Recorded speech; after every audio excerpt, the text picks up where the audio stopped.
बहुत समय पहले की बात है।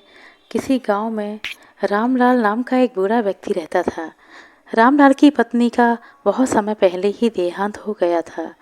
रामलाल के दो बेटे थे, एक का नाम सूरज और एक का नाम राजू। रामलाल ने अपने दिन बड़ी गरीबी में गुजारे थे, फिर भी वह हर कोशिश करता कि उसके बच्चों को कोई कष्ट ना हो। रामलाल के पास अपनी कोई ज़मीन नहीं थी।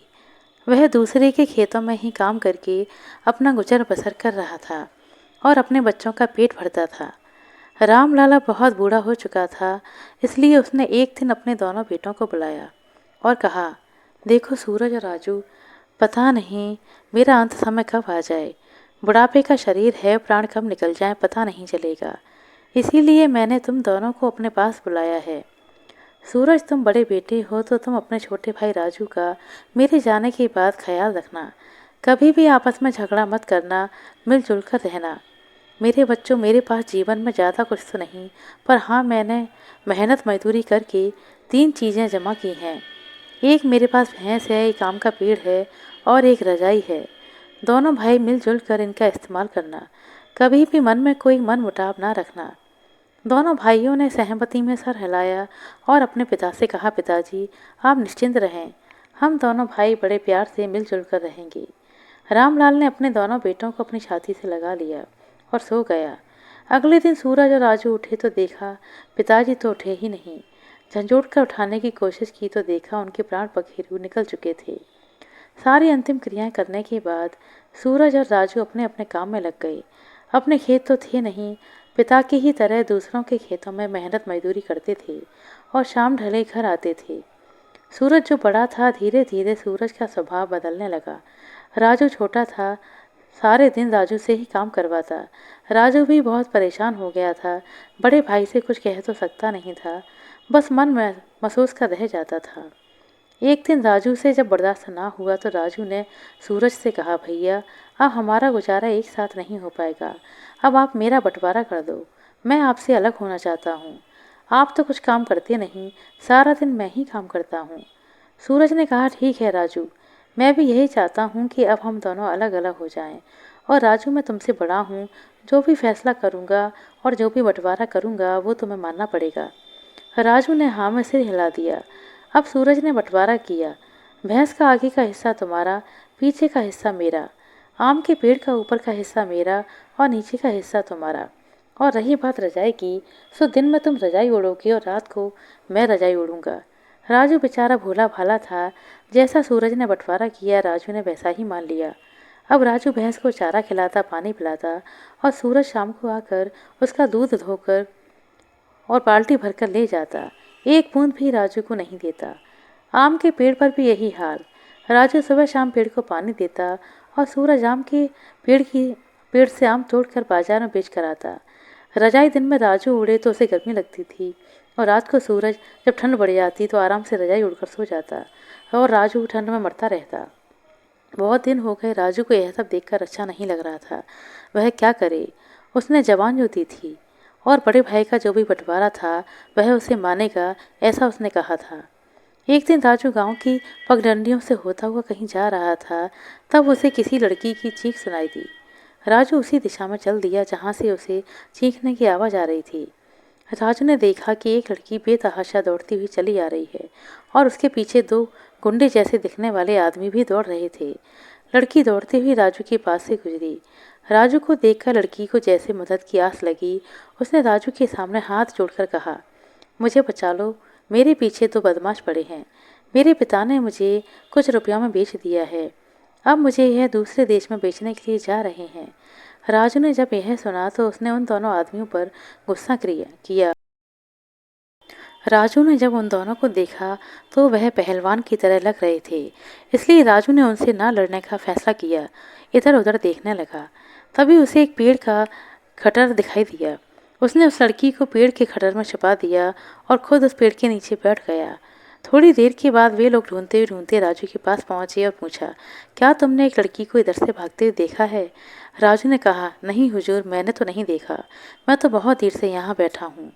मेरी तरफ तो कोई लड़की नहीं आई है, हो सकता है कि घने जंगल की तरफ निकल गई हो और जाकर छुप गई हो। राजू ने उन दोनों आदमियों को दूसरी दिशा में भेज दिया।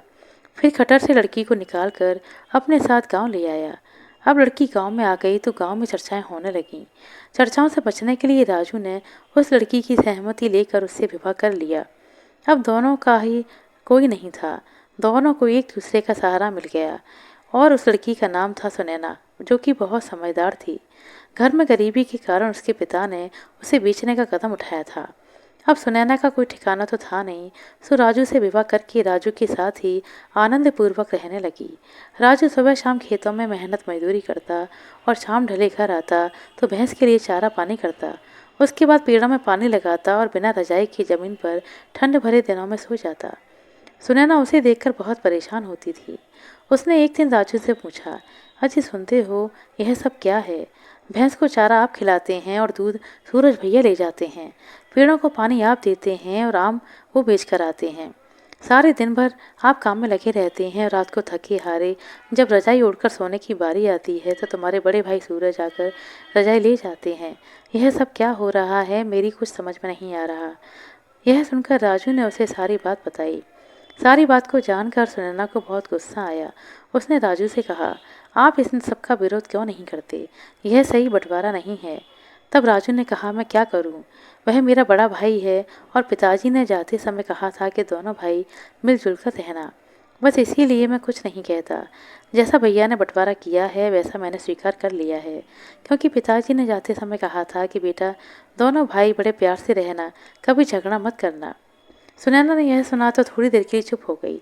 फिर कुछ सोच समझकर बोली, ठीक है, तुम अपने भाई से लड़ नहीं सकते लेकिन उन्हें सबक तो सिखा ही सकते हो। बिना नुकसान पहुंचाए किसी को सबक सिखाना कोई गलत बात नहीं है। इतना कहकर सुनैना ने राजू के कान में कुछ कहा, जिसे सुनकर राजू के चेहरे पर चमक आ गई। अगले दिन शाम को सूरज बटोई लेकर भैंस का दूध धोने के लिए आया तो राजू ने भैंस को चारा डालने गया। जैसे ही सूरज भैंस के नीचे बैठा, राजू ने डंडा लिया और दे दनादन 2-3 डंडे भैंस की सींगों के पास जड़ दिए। भैंस डंडे खाते ही कूदने लगी और सूरज को लात दे मारी। लात लगते ही सूरज जमीन पर औंधे मुंह जाकर गिर पड़ा और पूरी बाल्टी उलटकर गिर गई। सारा दूध जमीन पर बिखर गया। सूरज ने कहा, राजू यह क्या बदतमीजी है, यह तुमने क्या किया? तो राजू ने कहा, भैया भैंस का आगे वाला हिस्सा तो मेरा है और मैं अपने हिस्से का चाहे कुछ भी करूं, इससे आपको क्या? आप अपने वाले हिस्से से दूध दहाओ और चलते बनो। सूरज समझ गया यह तो भोला भाला है, यह जरूर इसकी पत्नी सुनैना की भाषा है। सूरज क्या क्या क्या करता, चुपचाप वहां से चला गया। अगले दिन सूरज टोकरी लेकर आम तोड़ने के लिए आया और वह जैसे ही आम तोड़ने के लिए पेड़ पर चढ़ा, राजू ने कुल्हाड़ी लेकर पेड़ को काटना शुरू कर दिया। एक तो कुल्हाड़ी पेड़ पर मारी ही थी कि सूरज ने पेड़ से उतरकर कहा, राजू यह क्या कर रहे हो? पेड़ क्यों काट रहे हो? भला कोई फल देने वाले पेड़ को काटता है? राजू ने कहा, भैया पेड़ का नीचे वाला हिस्सा मेरा है और मेरी मर्जी, मैं इसके साथ कुछ भी करूं। आपको क्या? आप अपने फल लेकर जाओ और बाजार में बेच कर आओ। सूरज पेड़ से नीचे उतरकर उसके सामने हाथ जोड़ने लगा और बोला, ठीक है राजू, आज से मैं आम नहीं तोड़ूंगा, कल बात करते हैं, अभी तू घर जा। सूरज अपने घर चला गया और राजू अपने घर। रात को सोते समय सूरज ने जब रजाई ओढ़ी तो देखा पूरी रजाई में पानी भरा हुआ है। सूरज को यह देखकर गुस्सा आया।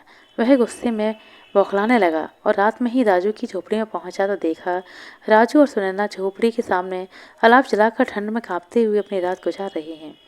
सूरज ने राजू से कहा, राजू यह क्या बदतमीजी है, रजाई में पानी क्यों भरा? राजू ने कहा, भैया दिन में रजाई ओढ़कर गर्मी लगती है सो इसीलिए ठंडी करने के लिए मैंने उसमें पानी भर दिया। सूरज समझ गया कि उसका बंटवारा उसके सर पर भारी पड़ रहा है। अगले दिन सुबह होते ही राजू को अपने पास बुलाया और कहा, राजू मेरे भाई, मैंने तुम्हारे साथ बहुत गलत किया है, सो अब तुम मुझे माफ़ कर दो, अब हम सही बंटवारा करेंगे।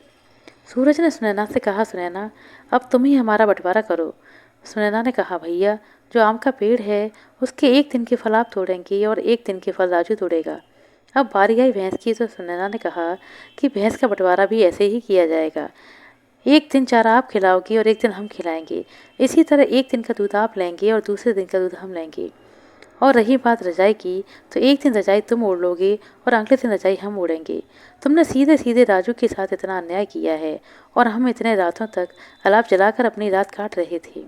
अब जिस दिन रजाई हमारे पास होगी उस दिन आप इस तरह अलाव जलाकर अपनी रात काटेंगे, तब आपको पता चलेगा कि राजू ने कितने कष्ट के दिन काटे हैं।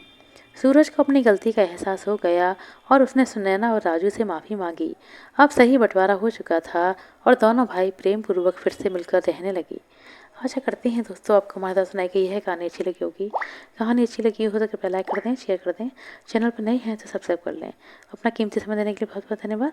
मिलते हैं अगली वीडियो में, तब तक के लिए नमस्कार।